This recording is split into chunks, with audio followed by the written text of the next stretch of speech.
Some important questions about Romania work visa. क्या है Romania work visa के बारे में पूछे गए कुछ इंपॉर्टेंट क्वेश्चंस। सत श्री अकाल दोस्तों, मेरा नाम है हरजिंदर सिंह और आप देख रहे हैं Boundless Sing. दोस्तों, जैसे कि मैं टाइम टू टाइम काफ़ी सारी इन्फॉर्मेशन लाता रहता हूँ, आपके क्वेश्चंस के जवाब भी देता रहता हूँ, बट टाइम टू टाइम मैं क्वेश्चन आंसर का भी एक वीडियो बनाता रहता हूँ कि जो कुछ इंपॉर्टेंट क्वेश्चंस पूछे गए होते हैं आप सब लोगों की तरफ से, चाहे वो मेरे इंस्टा अकाउंट पर डीएम कर पूछे गए हों, चाहे वो यूट्यूब पर कमेंट कर पूछे गए हों, मैं उनका रिप्लाई तो करता रहता हूँ, बट मैं कोशिश करता हूँ कि जो बहुत ही इंपॉर्टेंट क्वेश्चन है जो पूछे गए हैं उनके ऊपर एक छोटी सी वीडियो बना दूँ, ताकि जो बंदों को नहीं पता चला और उनका सेम ही क्वेश्चन है तो उनको भी इसके बारे में पता चल जाए। तो ऐसे ही आज की वीडियो में हम लेंगे कोई ये कुछ 8-9 क्वेश्चन हैं जिनको हम कवर करेंगे इस वीडियो में। तो देर नहीं करते हैं, शुरू करते हैं पहले क्वेश्चन से। ये पहला क्वेश्चन है मिस्टर प्रेम सिंह सोलंकी जी का, जो कि पूछना चाहते हैं कि वो कौन सी जॉब में आए ताकि उनको लाइसेंस बनाना रोमानिया में आकर ईजी हो जाए। लाइसेंस मींस ड्राइविंग लाइसेंस बनाना उनको रोमानिया में आकर इजी हो जाए।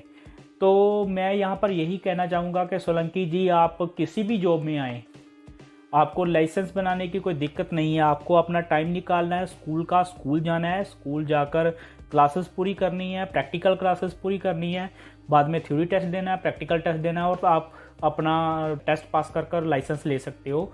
आपको स्पेसिफिक जॉब नहीं चाहिए उसके लिए कि इसी जॉब में आओगे तभी ही लाइसेंस बना सकते हो, अदरवाइज नहीं बना सकते। ऐसा कुछ भी चक्कर नहीं है, यहाँ किसी भी जॉब में आ सकते हो। तो अगर आप जानना चाहते हो कि लाइसेंस बनाने के लिए, आई मीन टू से ड्राइविंग लाइसेंस बनाने के लिए रोमानिया के अंदर कौन कौन सी रिक्वायरमेंट है, कैसे कैसे पेपर अप्लाई करने हैं, कैसे कैसे स्कूल होता है, अगर आप इसकी कंप्लीट इन्फॉर्मेशन चाहते हो तो मैं पहले से ही एक कंप्लीट प्ले लिस्ट बना चुका हूँ जिसमें कार से लेकर ट्रक तक के सारे लाइसेंस के बारे में कंप्लीट इन्फॉर्मेशन दे रखी है मैंने। तो आप उस प्लेलिस्ट पर जाकर अपनी रिक्वायर्ड इन्फॉर्मेशन वहां से ले सकते हैं। उसका लिंक मैं आई बटन पर भी डाल दूंगा और इस वीडियो के एंड में भी डाल दूंगा, ताकि आप उस प्लेलिस्ट पर जाकर सारी की सारी वीडियोस देखकर अपनी डिजायर्ड इन्फॉर्मेशन ले सकें उससे। नेक्स्ट क्वेश्चन है मिस्टर बादाशपुरी स्टार्स का। ये कोई इनकी आईडी है, बादाशपुरी स्टार्स के नाम से, पाकिस्तान से हैं ये पूछते हैं कि सर, मैं पाकिस्तान से हूँ और मुझे वीज़ा मिल रहा है 10 लाख का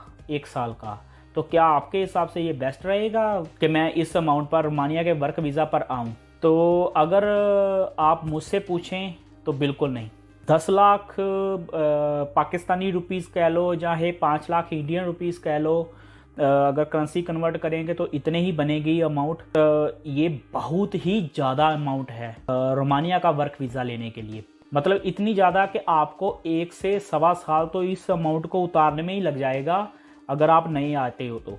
अगर आप अपना थोड़ा सा खर्चा रखकर सारी मेहनत कर चलें, सारी मेहनत के पैसे इसी काम के लिए डालें कि मैंने अमाउंट उतारनी है, अपने ऊपर से कर्जा उतारना है या 10 लाख रुपए कवर करने हैं, तो आपका 1 से 1.5 साल तो इसी काम में निकल जाएगा। तो आपको वीज़ा मिल रहा है 1 साल का, तो 1.5 साल तो आपको वही अमाउंट कमाने में लग जाएंगे। मतलब आप खुद से पैसे देकर इधर आकर फ्री में काम कर देकर फिर से वही पैसे वापस लोगे, तो कहाँ की होशियारी है ये? मैं तो सीधा रिकमेंड करूंगा कि ठीक है, रोमानिया आना सही है, बट इतनी अमाउंट देकर बिल्कुल भी सही नहीं है। इतना पैसा नहीं लगता रोमानिया के वीज़ा के लिए।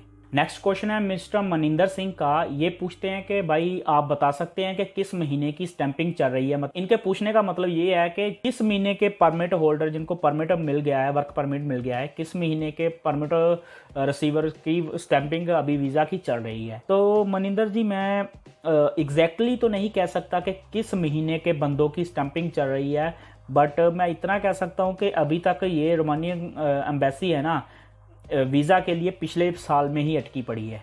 मतलब जो पिछले साल के वर्क परमिट आए हुए हैं ना, उनका ही अभी तक वीज़ा स्टैंपिंग चल रही है। नेक्स्ट जो जनवरी में आए हैं, या फेब में आए हैं, या मार्च में आए हैं, उनकी अभी तक वीज़ा स्टैंपिंग स्टार्ट नहीं हुई। तो ये टाइम लंबा जाने वाला है, सो सब्र रखना पड़ेगा। बट ये बात मैं सिर्फ इंडियन एम्बेसी के लिए बोल रहा हूँ। अगर कोई पाकिस्तान से है या किसी और कंट्री से है जो मुझे देख पा रहा है इस वीडियो के माध्यम से, तो उनके लिए मैं बोल दूं कि आपका काम जल्दी भी हो सकता है।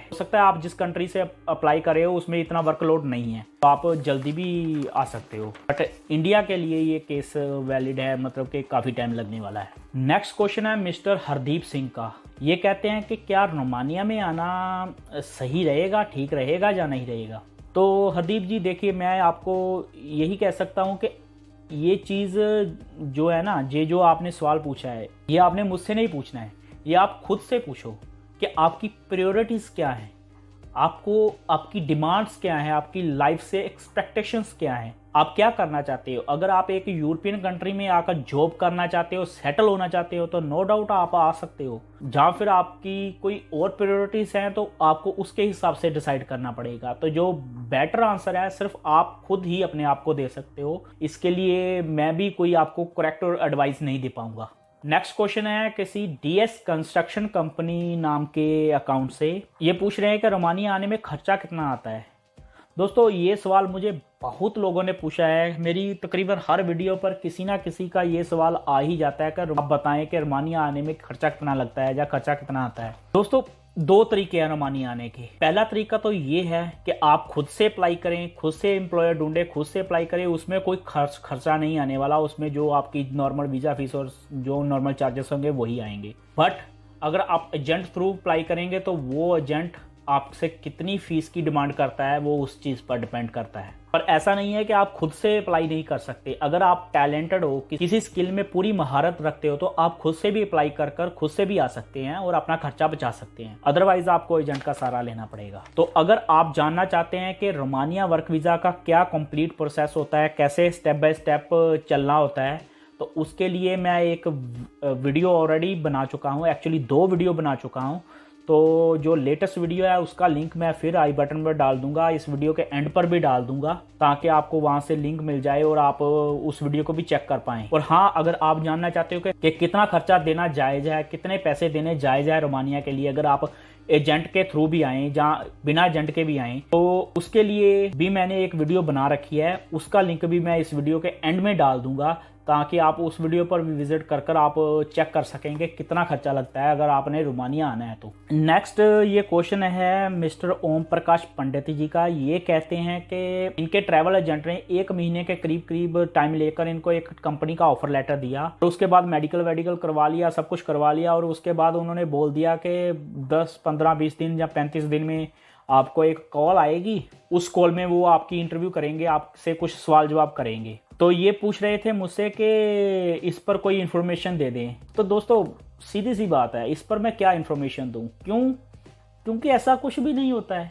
कभी ऐसा हुआ देखा है कि कंपनी ने बिना इंटरव्यू लिए पहले बंदे को सिलेक्ट कर लिया, उसको जॉब भी दे दी, उसके पेपर भी साइन करवा लिए, उसको ऑफर लेटर भी दे दिया, ऑफर लेटर साइन भी करवा लिया, और 1 महीने बाद जाकर फिर से उसको वीडियो कॉल कर पूछेंगे कि कैसा काम है कैसा नहीं है। मतलब पहले जॉब दे दी और बाद में पूछेंगे कि आपको काम आता है कि नहीं आता है। ऐसा नहीं होता है। इस चीज़ में कोई लॉजिक मुझे कहीं पर नज़र नहीं आ रहा। मतलब अगर आपको कोई आपका ट्रैवल एजेंट ऐसा कुछ बोल रहा है तो इसका मतलब है कहीं ना कहीं तो वो गड़बड़ कर रहा है, कहीं ना कहीं तो वो आपसे झूठ बोल रहा है। तो इस चीज़ से आप सतर्क रहें, क्योंकि इससे आपके साथ धोखा भी हो सकता है। प्रोसेस सिंपल होता है, ऑफर लेटर आता है, उसके बाद वर्क परमिट आता है, उसके बाद वीज़ा आता है, और सबसे पहले इंटरव्यू होती है, ना कि पहले ऑफर लेटर आता है बाद में इंटरव्यू होती है। ऐसा कुछ नहीं होता, ठीक है। तो आप बातें समझे कि क्या आपसे बातें करने की कोशिश हो रही है। कहीं ऐसा ना हो कि आपसे पैसे ले ले, ऑफर लेटर देकर आपसे पैसे ले लिए और बाद में आपको एक इंटरव्यू के बहाने किसी से बात करवा दी, किसी अपने दोस्त मित्र से बात करवा दी और आपको बोल दिया कि नहीं भाई आप सही नहीं हो हमारे लिए। तो कुछ ऐसा ना हो जाए, तो इस चीज़ का भी ध्यान रखें। नेक्स्ट क्वेश्चन है मिस्टर साबी शर्मा का। ये पूछते हैं कि क्या रोमानिया में अनपढ़ बंदा भी आ सकता है, मतलब जो सिर्फ 5 पढ़ा हो, जहाँ बिल्कुल सफ़ेद अनपढ़ हो, जहाँ थोड़ी बहुत क्लास से पढ़ा हो 1, 2, 3, तो वो क्या रोमानिया में आ सकता है। तो जवाब इसका सिंपल है, हाँ जी भाई बिल्कुल आ सकता है, कोई प्रॉब्लम नहीं है। आपकी जॉब अगर कंस्ट्रक्शन बेस है, अगर हेल्पर है, अगर अनस्किल्ड वर्कर की है, जहाँ स्किल्ड वर्कर की भी है, एज ए अनस्किल्ड वर्कर आप आओगे डॉक्यूमेंट पर, क्योंकि स्किल्ड वर्कर अगर आपने रजिस्टर्ड करवाना है तो उसके लिए आपकी 10th सर्टिफिकेट होने चाहिए। बट अगर अनस्किल्ड वर्कर भी आते हो, चाहे वो मैसन की ट्रेड में ही आते हो, तो भी आपको कोई एजुकेशनल रिक्वायरमेंट नहीं होती। सिर्फ आपके पास वर्क परमिट होना चाहिए, जिस कंपनी में आप आ रहे हो वैलिड जॉब होनी चाहिए उसमें, और आपके पास वीज़ा होना चाहिए। कोई भी ऐसी एजुकेशनल रिक्वायरमेंट नहीं होती। मेरी नॉलेज में बहुत सारे बंदे हैं जो सिर्फ तीसरी पास हैं, या फिर बिल्कुल अनपढ़ भी हैं, 5वीं पास तो बहुत ही हैं, जो यहाँ पर आकर रोमानिया में ऑलरेडी 3-3, 4-4 साल से जॉब कर रहे हैं। तो ऐसी कोई भी रिक्वायरमेंट नहीं है, डोंट वरी, आप इस चीज़ से टेंशन फ्री रहें। नेक्स्ट क्वेश्चन है मिस्टर शरद राय जी का। ये बोलते हैं कि I have passport and TRC with me, if I leave the company can the company report about me and deport us from the country.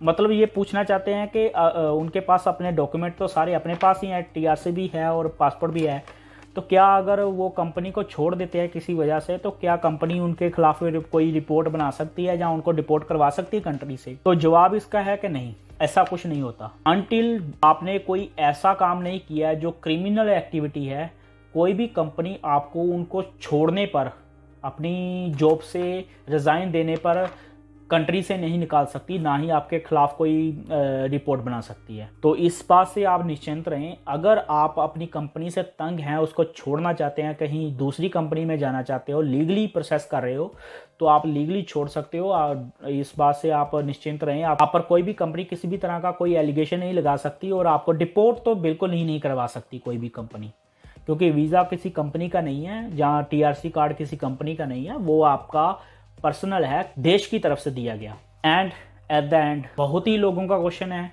कि भाई मुझे फ़ोन नंबर दे दो। मैं बहुत सारी वीडियो में बता चुका हूं कि भाई देखिए, हर बंदे की एक प्राइवेसी होती है, हर बंदे की एक पर्सनल लाइफ होती है, एक टाइमिंग होती है। मेरा इंस्टाग्राम ID का लिंक हमेशा ही हर वीडियो के डिस्क्रिप्शन में रहता है, और मैं हर बंदे के मैसेज का रिप्लाई भी वहाँ पर करता हूँ। कभी भी ऐसा नहीं हुआ कि मैंने किसी बंदे का रिप्लाई बिल्कुल ही नहीं किया हो, जो इंपॉर्टेंट क्वेश्चन हो और यूजफुल क्वेश्चन हो, तो और मैंने उसका रिप्लाई ना किया हो, ऐसा कभी नहीं हुआ मेरे साथ। तो मैं हर बंदे का रिप्लाई वहां पर करता हूं। तो आप मेरी इंस्टाग्राम ID पर जा सकते हैं, उसको फॉलो कर वहां पर अपना मैसेज छोड़ सकते हैं, तो मैं उसका रिप्लाई जरूर करूंगा। बाकी रही फ़ोन नंबर की बात, तो उसके लिए मैं पहले भी बहुत बार बोल चुका हूँ कि माफ़ कीजिए, मैं अपना फ़ोन नंबर, अपना मोबाइल नंबर, जो मेरा प्राइवेट नंबर है, पर्सनल नंबर है, वो पब्लिकली डिस्क्लोज नहीं कर सकता। इससे मेरी भी प्राइवेसी पर काफ़ी सारा फ़र्क पड़ता है, तो उसके लिए मुझे माफ़ी। बाकी यही थे कुछ इंपॉर्टेंट क्वेश्चंस।